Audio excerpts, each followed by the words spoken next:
Welcome to Spotlight. Joining us is Jim Weil, president of the Food Research and Action Center.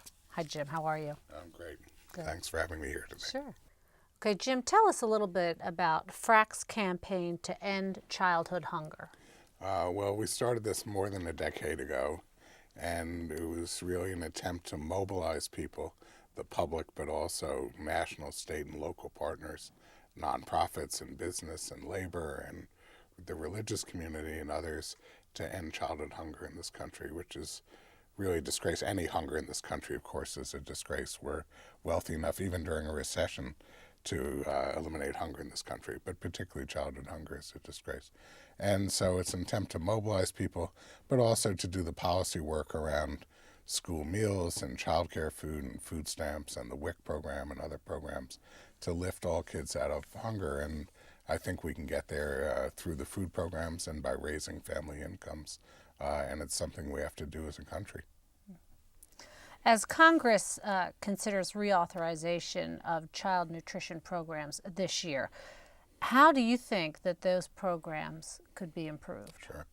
Well, this year Congress is scheduled to reauthorize, which means rewrite the laws, reconsider the basics of the child nutrition programs, all the big programs except food stamps, school lunch, school breakfast, WIC, after school and summer food and child care facilities, and Head Start.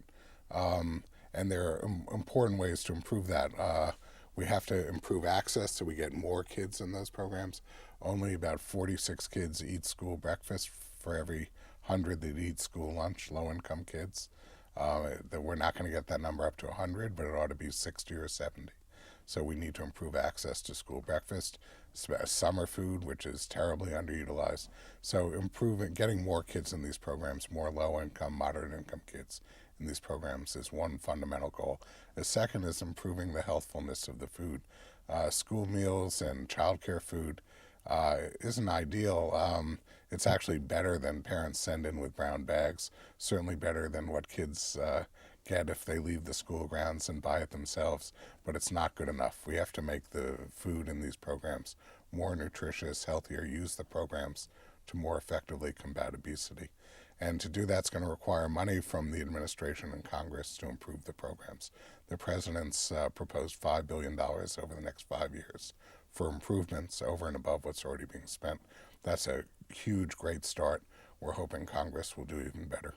Well, talk about the connections, as you mentioned, between nutrition and hunger and the health reform effort. It all goes hand in hand. Sure, absolutely.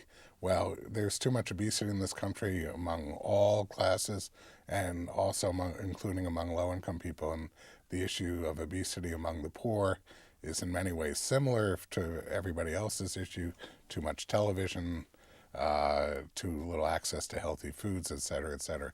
But there are also special issues for the poor, that programs that serve them aren't healthy enough, don't serve healthy enough food.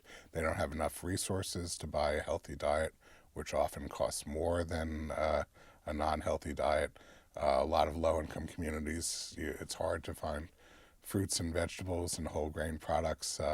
We went into 20 stores in the low-income part of Washington, D.C., and there wasn't a single apple to be found in any of them. So it's a more complicated problem and a tougher problem for low-income communities. The child nutrition programs can help address that. In the long run, of course, we need to address obesity primarily because it'll make people healthier and make lives better. But we also need to do it to hold down health costs. So it's a huge driver of costs in the health system. One way to do health reform well and keep the cost under control over the very long run is to feed people better in this country. What would you like to see people do to prioritize? How do you get the country involved in this goal? Well, I think people should recognize that as a country we have to address the poverty and hunger and deprivation in the society, and obviously not just during the recession, but after the recession. Even before the economy turned down, we had 35 million people living in poverty, 35 million people, not exactly the same people, struggling with hunger, in households struggling with hunger. So we need to make sure that wages are adequate to support families, that income supports and nutrition supports and housing supports are adequate. People have health coverage. People will do a great job raising their kids if they have the basic supports that help them with just enough income and just enough time to make that job feasible. So the first thing people ought to do is support all those programs. People obviously also should support local charities that help hungry and homeless and families and whatever charities they can do with their money and their time. But we also need to engage the public across a range of public policy issues, because when all is said and done, it's going to have to be the public resources that solve these problems. How is FRAC involved in the Maryland and D.C. hunger solutions? Sure. We at FRAC work with a fantastic network of city-based and state-based anti-hunger groups across the country. But there are some places where those groups didn't exist. So we've started in the District of Columbia and in Maryland, basically state-based anti-hunger groups connected to FRAC. In D.C. it's called D.C. Hunger Solutions, and in Maryland it's called Maryland Hunger Solutions.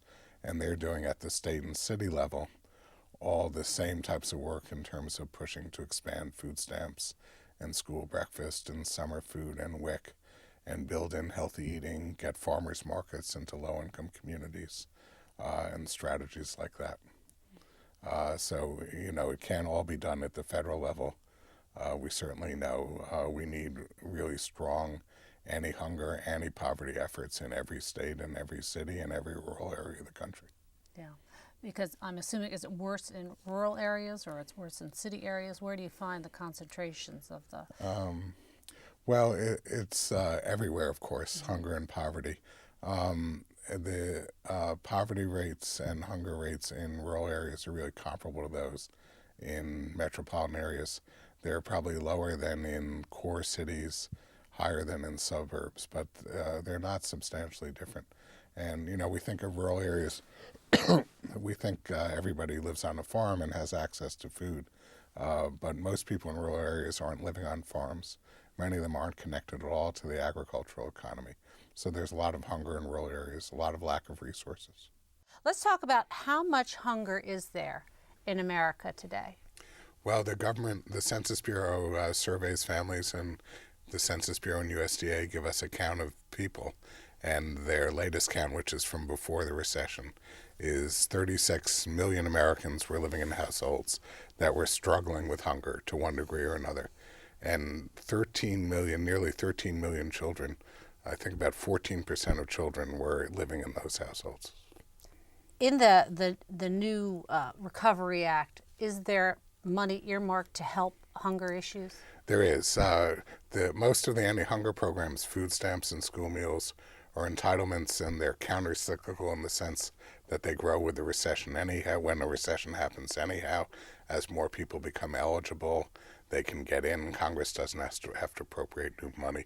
But also on top of that effect of the programs growing in a bad economy, Congress put more money, particularly into food stamps, in the Recovery Act. They increased food stamp benefits, the maximum benefit, by 13.6%. It'll phase out, but that's the initial increase. And they made the rules easier for unemployed adults without kids.